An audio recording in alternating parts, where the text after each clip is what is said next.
하나님 말씀은 요한복음 8장 21절에서 30절 말씀입니다. 요한복음 8장 21절에서 30절 말씀입니다. 교독하겠습니다. 다시 이르시되 내가 가리니 너희가 나를 찾다가 너희 죄 가운데 죽겠고 내가 가는 곳에는 너희가 오지 못하리라.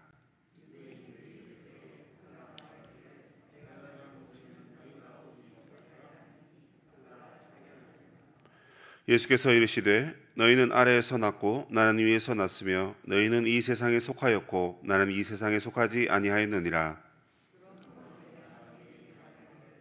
너희가 너희 죄 가운데서 죽으리라 하였노라. 너희가 만일 내가 그인 줄 믿지 아니하면 너희 죄 가운데서 죽으리라. 그들이 말하되 내가 누구냐? 예수께서 이르시되 나는 처음부터 너희에게 말하여 온 자니라. 내가 너희에게 대하여 말하고 판단할 것이 많으나 나를 보내신 이가 참되심에 내가 그에게 들은 그것을 세상에 말하노라 하시되 그들은 아버지를 가리켜 말씀하신 줄을 깨닫지 못하더라. 이에 예수께서 이르시되 너희가 인자를 든 후에 내가 그인 줄을 알고 또 내가 스스로 아무것도 하지 아니하고 오직 아버지께서 가르치신 대로 이런 것을 말하는 줄도 알리라. 나를 보내신 이가 나와 함께 하시도다. 나는 항상 그가 기뻐하시는 일을 행함으로 나를 혼자 두지 아니하셨느니라. 이 말씀을 하심에 많은 사람이 믿더라. 아멘. 신앙생활을 하면서 가장 중요한 지식이 있습니다. 그것은 바로 복음입니다. 무슨 뚱딴지 같은 소리입니까? 신앙생활을 한다는 것은 복음을 이해했기 때문에 신앙생활을 하는 것입니다. 여러분, 신앙생활을 한다는 거죠. 세상에서 직장생활을 하고 또 동아리 활동을 한다든지 각자의 개인 생활이 있을 것입니다. 이 비슷하게 신앙생활도 일반적인 삶과는 다른 삶이죠. 뭔가 다른 삶이고 뭔가 특별한 삶인데 이 삶을 살아가려면 먼저 복음에 대한 지식이, 바른 지식이 이해가 되어야 됩니다. 하나님께 예배는 어떻게 드려야 되고 또 신앙생활을 어떻게 해야 되는지 여러 가지 방법적인 것들도 있지만 중요한 것은 예수님이 누구신가 알고 그 생활을 시작해야 한다는 것이죠. 지금 저희 교회는 학습과 세례 공부를 하고 있습니다. 아이들한테 이렇게 설명하죠. 너희들이 천국 가려면 학습받고 세례 받아야 돼. 그렇게 얘기하면 아이들 대충 알아듣습니다. 근데 성인이 되었다면 적어도 그렇게는 말하지 않죠. 왜 학습을 받아야 되고 왜 세례 공부를 해야 되느냐? 신앙생활을 하기 위해서입니다. 그러면 진정한 신앙생활은 언제 시작되는 거죠? 세례교인이 된 다음 어쩌면 이제 본격적인 신앙생활을 하는 것이라고 해도 틀린 말은 아닐 것입니다. 그래서 세례 공부를 하면서 내가 예수 믿는 것이 무엇인지, 예수 믿고 난 다음에는 어떻게 살아야 되는지, 그리고 예수님이 누구신지 이런 것들을 배우는 것이 그 공부인 것입니다. 요한은 이것을 매우 잘 설명하고 있습니다. 복음은 예수님에 대한 것이다. 예수님은 나는 무엇이다. 자기 선언을 말씀하고 계십니다. 그 자기 선언을 잘 들어보면 예수님이 누구시다. 앞서 나는 빛이시다 하신 예수님, 왜 빛입니까? 죄인들이 허감 가운데 있는데 빛이신 주님께로 나오라는 거죠. 그래서 예수 앞에 나가면 우리 모두 다 어둠을 걷어내고 빛으로 나아가게 된다 하는 것입니다. 그래서 빛이라는 단어를 통해서 복음을 설명하고 그 복음은 바로 예수님에 대한 것이다 이렇게 설명하고 있습니다. 그런데 여러분, 오늘 본문에 보면 유대인들이 이 예수님의 말씀을 잘 이해를 못하고 있어요. 근데 여러분, 놀라지 마십시오. 불과 얼마 전에 저희들도 이렇게 살았습니다. 누가 우리에게 복음을 들려주기 전에 또 들었을 때 성령께서 우리에게 깨닫게 해주시기 전에 저와 여러분도 잘 이해하지 못했습니다. 저처럼 어머니 뱃속에서 열심히 교회를 다녔고 또 태어나자마자 자인지 타인지 모르지만 교회를 다녔습니다. 주일학교도 다녔고 주일학교도 곧잘 다녔어요. 시키는 대로 잘하고 주기도문 사도신경 일찌감치 외우고 잘했습니다. 그런데 복음을 깨달은 것은 중학교 정도 돼서 깨달았습니다. 중학교 아이들이 교회 잘 안 나오고 연락도 안 되고 카톡 보내면 다 읽고 씹어버리고 그렇다 할지언정 제일 복음을 잘 받아들이는 시기가 중고등학교 시기인 거 잘 아시잖아요. 그래서 우리가 포기할 수 없고 끝까지 붙들고 기도할 수밖에 없는데 교회를 여러분 일찍부터 다녔다 해도 이 복음을 깨닫는 시기는 항상 있었던 것입니다. 그것도 제일 철없이 제일 말 안 듣는 그 시기에 오히려 복음이 이해가 됐다는 것이, 이게 사람의 지식으로 이해하는 것은 아니다 하는 것을 저의 경험을 통해서 아마 여러분들의 자녀나 여러분들의 경험을 통해서도 아마 확인할 수 있으실 겁니다.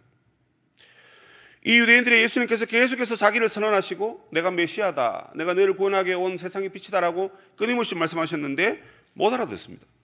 그래서 오늘 본문 21절에 뭐라 그럽니까? 내가 없네요. 다시 이르시되 이렇게 되어 있습니다. 다시 이르시되. 이게 여러분 가능합니까? 한 번 말했는데 못 알아들으니까, 아이도 아니고 어른들인데, 그리고 적어도 구약 말씀을 가지고 있고 유대인들이라 하면 누구보다도 성경을 잘 아는 사람들인데 성경에 빗대어 예수님이 자기를 선언하셨는데 못 알아듣습니다. 다시 말씀합니다. 21절에 보시면 내가 가리니, 무슨 말입니까? 내가 십자가의 길을 간다라는 것입니다. 고난의 길을 걷겠다는 것이고요, 죽음과 그리고 부활의 길도 걷겠다는 것입니다. 그리고 마지막으로 내가 승천할 것이다 라는 말이 여기에 내가 가리니 하는 표현 안에 다 들어가 있습니다. 물론 유대인들이 내가 가리니 이 말만 들었을 때는 이해할 수 없는 것입니다. 그런데 너희가 나를 찾다가 너희 죄 가운데 죽겠고 내가 가는 곳에는 너희가 오지 못하리라. 무슨 말이에요? 내가 지금 너에게 왔는데 나 이제 곧 갈 거야. 그러니까 내가 여기 와 있는 동안 나를 만나고 나를 영접하고 내가 누구인지 잘 듣고 생각해보고 고민하면서 나에게로 다가오지 않으면 내가 나를 찾아도 못 만날 것이다. 더 나아가서 밑에 보시면 너희가 죄 가운데 허우적거리다가 죽을 것이다. 캄캄한 빈방에 들어갔습니다. 그 빈방에는 빛이 없어요. 어둠밖에 없습니다. 그런데 여러분, 문고리만 잡고 손잡이만 잡고 돌리면 나올 수 있는데 빛이 없으니까, 촛불 같은 그 빛 하나도 없으니까 그 문을 열고 못 나오는 것입니다. 그래서 거기에서 허우적거리다가 그냥 죽어가는 것입니다. 이게 유대인들의 상태고, 이게 여러분 지금 복음을 알지 못하는 사람들의 상태라는 거예요. 그러니까 나 있을 때 빛이신 내가 너희들을 구원할 테니까 나에게로 오라는 것입니다. 23절에도 그렇게 말씀하시죠. 너희는 아래에서 났고 나는 위에서 났다. 이게 무슨 또 뚱딴지 같은 소리입니까? 쉽게 우리는 이해가 다 된다, 그죠? 예수 믿고 복음을 알기 때문에 그렇습니다. 내가 바로 하나님의 아들이고 하나님의 본체이시고 하나님과 동등하신 분이고, 그럼에도 불구하고 너희를 구원하기 위하여 세상의 빛으로, 하늘의 빛이 아닙니다 여러분, 세상의 빛으로 너희에게로 왔다, 성육신했다라는 것입니다. 24절 너희는 죄 가운데 죽을 것인데 만일 나를 믿으면 살 것이다. 예로부터 여러분 유대인들에게는 그런 믿음이 있습니다. 이 죄 사함의 권세는 누구한테 있느냐? 하나님만이 인간의 죄를 사할 수 있다. 그 단적인 예로 여러분 나병이 걸렸을 때 치료제가 없습니다. 그럼 누가 치료해 줍니까? 하나님이 해주셔야 됩니다. 하나님이 낫게 하시면, 하루아침에 만약 기적같이 나았으면 야, 하나님이 너를 용서해 주셨나 보다, 이렇게 여러분 생각하는 것입니다. 그런데 여러분 예수님께서 너희가 죄 가운데 죽을 것인데 나를 믿으면 살리라 이렇게 말합니다. 이건 더 뚱딴지 같은 얘기입니다. 내가 갈 거고 나는 위에서 낫고 그런 얘기를 하시는데 나를 믿으면 살 것이다. 유대인들의 눈앞에 서 있는 이 예수라는 청년은 아무 볼품없는 사람입니다. 옷도 그렇게 좋은 옷 입지 않았을 것입니다. 여행 중인데 예루살렘 가는 길인데 뭐가 그래 좋은 옷을 입었겠습니까? 돈도 없고 집도 없고 아무것도 없는 거지에 가까운 그런 예수님의 모습을 보면서 나를 믿으면 살겠다고? 나를 믿으면 내 죄를 네가 용서해 주겠다고? 허허 하면서 유대인들은 예수님을 이해하지 못합니다. 믿지 못하고 오히려 오해하고 있습니다. 내가 가겠다? 그러면 너가 자결하는 건가? 죽으러 하는 건가? 그렇게 말하면서 이렇게 말합니다. 너는 누구냐? 조용히 불러서 그렇지 이게 여러분 쏘아대는 말입니다. 너 누구야? 너 누군데? 이렇게 얘기하는 거예요. 왜 내가 너를 믿어야 되고, 왜 너가 우리의 죄를 덜먹이면서 너는 위에서 났고 나를 믿지 않으면 구원받지 못한다고 말하는 너는 누구냐? 이 유대인의 공격적인 말에 예수님은 오히려 겸손하게 말씀하십니다. 내가 너희를 판단할 수 있지만 나는 아버지께서 말씀하신 대로 전한다라는 것입니다. 내가 메시아인 것을 너희들이 곧 알게 될 것인데 너희들이 나를 든 후에, 너희들이 나를 인자를 든 후에, 다시 말하면 십자가에 나를 못 박은 후에 너희들이 바로 내가 메시아인 것을 알게 될 것이다 라고 오히려 더 차분하게, 더 겸손하게 복음을 설명해 주고 계십니다. 그리고 이 모든 것은 아버지께서 가르치신 대로 내가 너에게 전하였다는 것도 너희들이 이해하게 될 것이다, 이런 얘기를 하고 계십니다. 이 모든 얘기를 여러분 종합해보면 유대인들이 예수님을 이해하지 못했습니다. 왜죠? 앞에 있는 본문과 쭉 읽어보면 자기들의 기대와 달랐기 때문에 그렇습니다. 자신들이 생각하는 기대와 달랐기 때문에 그렇습니다. 표적을 행하고 좋은 말씀을 주니까 뭔가 이 사람이 우리를 해방시킬 해방자라고 보긴 보았습니다. 그러나 여러분, 이건 정치적인 메시아로 본 것이지 구원하시는 하나님의 능력의 메시아로 보지는 못했다라는 것입니다. 뿐만 아니라 그들은 어쩌면 표적 다음에 오는 하나님의 말씀으로 예수님이 누군지를 알아야 했습니다. 그러나 그 뒤에 말은 별로 관심이 없고 그 표적에 관심이 있는 것입니다. 예수 믿다가 기도 응답받고 능력이 나타나면 누구나도 표적에 관심이 갑니다. 응답받은 것이 얼마나 행복하고 즐겁습니까? 평생을 기도했는데 그게 여러분 마침 오늘 새벽에 응답받았다 칩시다. 이게 얼마나 여러분 기쁘고 좋은 일입니까? 그 응답을 통해서 하나님 누구시고 하나님이 여전히 우리를 사랑하시고 우리의 기도에 반드시 응답하시는 약속의 하나님인 것을 우리는 깨달아야 하는 것입니다. 그런데 여러분, 그 표적에만 관심이 있다. 변질될 수 있습니다. 변질될 수 있다고요. 저처럼 오래 믿은 사람일수록 여러분 마지막의 순간을 조심해야 되는 것입니다. 마지막이 언제입니까? 70대고 80대고 90대에서 죽을 날이 가까우면 그게 마지막인가요? 아닙니다, 여러분. 내가 마지막이라고 생각하는 그 순간이 마지막입니다. 내가 내일 이 땅에 살 수 있을지, 다음 달에 이 땅에 지구에 살아 있을지, 내년에 내가 이 땅에 살아 있을지 아무도 모릅니다. 나는 모릅니다. 그러면 오늘 이 순간이 마지막일 수 있어요. 그런데 우리가 예수 믿는 우리의 마음과 생각이 하나님의 말씀과 표적으로 균형 있게 이해돼야 되는데 말씀에는 관심이 없고 표적에만 관심이 있다. 그러면 여러분 유대인들처럼 이렇게 되는 겁니다. 제일 여러분 교회에서 참 골치 아픈 인생들이 어떤 인생들입니까? 오랫동안 예수 믿어 와가지고 자기의 고집과 신앙이 똘똘 뭉쳐져서 이거 아니면 안 된다라고 말하는, 더군다나 그런 분들이 훨씬 더 많이 하십니다. 헌금 생활도 잘 하시고 기도 자리도 빠지지 않으시고 예배도 엄청 잘 드립니다. 그런데 여러분, 하나님 말씀으로 십자가의 길을 가고 하나님의 사랑을 나타내라고 그렇게 말씀하시는 말씀이 있는데 그것보다도 오히려 우리는 표적이라든지 역사라든지 일의 성과라든지 결과, 여기에만 여러분 우리가 관심을 가지면 사실은 좀 변절했다? 예.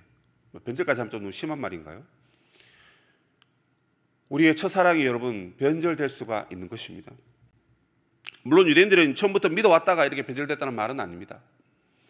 그들은 표적에만 관심을 가졌기 때문에 예수님의 말에 대해서 도무지 이해를 할 수가 없었던 것입니다. 여러분, 하나님의 말씀을 지금 잘 이해하고 계십니까?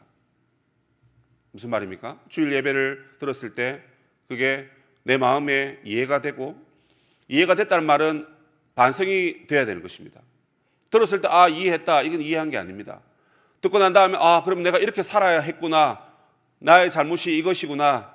적어도 여러분 우리가 다 죄인이기 때문에 그것을 깨달으셔야 됩니다. 그리고 내가 구체적으로 그러면 어떠한 삶을 살까 다짐이 서야 되죠. 그리고 그 다짐이 여러분 기도의 제목으로 나와야 하지 않겠습니까? 그래서 어떤 교회에 가니까, 제가 있었던 교회인데요, 담임 목사님께서 항상 대표기도 하실 때 이렇게 가르치시더라고요. 내가 주일날 말씀을, 하나님의 말씀 전했으니까 월요일부터 대표기도 할 때는 항상 주일날 내가 전했던 그 말씀의 핵심을 기도 제목 삼아서 무조건 기도하래요. 그게 그때 전도사 때고 강도사 때인데 너무 힘들었어요. 지금 와서 우스운 얘기지만 솔직히 그 목사님 그때 설교하신 무슨 내용인지 제가 잘 못 알아들었거든요. 잘 전하셨는데 못 알아들은 건지 잘못 전하셔서 못 알아들은 건지 모르지만 어쨌든 잘 못 알아들었어요. 근데 여러분 그 훈련을 계속 하다 보니까 그게 이제 이해가 되고 알아듣게 되더라고요. 처음에는 좀 잘 안 되더라고요. 그래서 오늘 십자가 사랑으로 서로 사랑하는 말씀이구나, 이걸 알고 난 다음에 교회 앞에라든지 또는 소모임이라든지 어쨌든 교회 안에서 모임할 때 항상 그 깨달은 말씀을 가지고 기도하고 그 기도 제목대로 살게 해달라고, 우리 성도님들도 그렇게 살게 해달라고, 하나님 도와달라고 그렇게 기도하니까 이게 하나님 말씀 깨닫는 게 너무너무 이게 달콤한 거예요. 그냥 그날 받은 은혜가 뭐 그날 족하다 해서 주일날 받은 그 말씀 그날로 족하고 그냥 그 다음날부터 그냥 아무 생각 없이 살아가면 그게 참 안타까운 인생인 거죠. 한 주 동안 여러분 우리가 받은 말씀을 붙들고 그것을 이해하고 살아내려고 애쓰고 힘쓰는 것들이 오늘 우리에게 필요합니다. 왜요? 유대인들의 모습을 보십시오. 예수님이 지금 여러분 표적을 행하신 게 아니에요. 내가 곧 갈 것이고, 내가 너희들의 죄를 사하고, 내가 들릴 것이고, 그리고 이건 내가 하고 싶어서 하는 게 아니라 이 십자가의 길을 하나님이 하라고 하신다. 하나님이 정말 우리에게 보여주고 싶은 것은 표적이 아니라 이 십자가의 복음이라는 것입니다. 이걸 여러분 깨달았을 때 유대인들이 아이고 메시아여 이제 오십니까 하고 얼른 맨발로 나가서 예수님을 영접하고 무릎 꿇고 예수님을 영접하고 예수님의 말씀을 더 들어야 되는데 내가 누구냐? 썩 물러거라 뭐 이런 얘기 아닐까요? 여러분 우리가 복음을 자꾸 듣는데도 복음은 마다하면서 표적과 능력은 행하고 내가 좋아하는 내 입맛대로의 신앙의 결과를 만약에 얻기를 원한다면 여러분 우리의 말씀 경청 생활을 다시 한번 짚어봐야 되는 것입니다. 누가 이단에서 서서 하나님의 말씀을 전하든지 간에 여러분들은 하나님의 말씀을 듣는 분들이 되셔야 됩니다. 그것이 여러분들에게 복된 일이기 때문에 그렇습니다. 저 여러분이 복음의 핵심을 잘 알아야 됩니다. 복음을 알아야 죄악 가운데서 구원할 수 있기 때문에 그렇습니다. 그러나 유대인들은 그것을 이해하지 못했습니다. 그런데 여러분 오늘 본문 뒤에 보시면 그 예수님은 다시 말씀하시면서도 여전히 자상하게 복음을 전하시고 그러면서도 내가 이렇게 복음을 전할 수 있었던 비결을 얘기하십니다. 뭡니까? 바로 나를 보내신 이가 나와 함께 하시도다 이렇게 되어 있습니다. 내가 아버지께서 기뻐하시는 일을 항상 하니까 즉 표적을 행하고 복음을 계속 전하니까 나를 혼자 두지 않으시고 나와 오히려 함께 하셨다는 것입니다. 여러분 이것이 오늘 우리 사역의 핵심이고 동기입니다. 누가 쉽게 사는 것도 아니고 하나님이 우리로 하여금 하라고 하신 일을 우리가 하면 됩니다. 기쁘게 합니다. 왜요? 하나님이 내가 하는 일 가운데 함께 하시기 때문에 그렇습니다. 그럼 우리가 행복하고 즐겁고 또 뭐예요? 30절에 이 말씀을 하심에 많은 사람이 있더라. 악조건 속에서도 하나님이 시키신 복음을 전해야 됩니다. 악조건 속에서도 복음을 이해하면서 이해하지 못한 자들에게 다가가야 됩니다. 왜요? 하나님이 시키셨고 그것이 하나님을 기쁘시게 하는 일이기 때문에 그렇습니다. 우리의 사정과 형편은 그렇게 중요하지 않습니다. 듣는 사람의 상황이 중요한 것이고 듣는 사람들에게 이 복음이 필요하다 싶으면 새벽이라도 밤이라도 전해야 됩니다. 왜죠? 그 결과로 하나님께서 반드시 이렇게 열매를 주시기 때문에 그렇습니다. 사랑하는 우리 성도 여러분, 하나님의 음성을 잘 듣는 여러분들이 되시길 바랍니다. 그리고 우리가 아무리 힘든 시간이 다가오더라도 그 내가 들은 이해한 그 복음을 어떤 조건에라도 잘 전할 수 있어야 됩니다. 하나님 동행하시기 때문에 반드시 열매를 주신다라고 약속하셨습니다. 그러므로 우리가 무엇보다 이렇게 복음을 잘 듣고 또 복음을 잘 증거함으로 하나님이 기뻐하시는 일을 이 하루도 살아가시는 은혜가 있으시기를 주님의 이름으로 축복합니다. 아멘.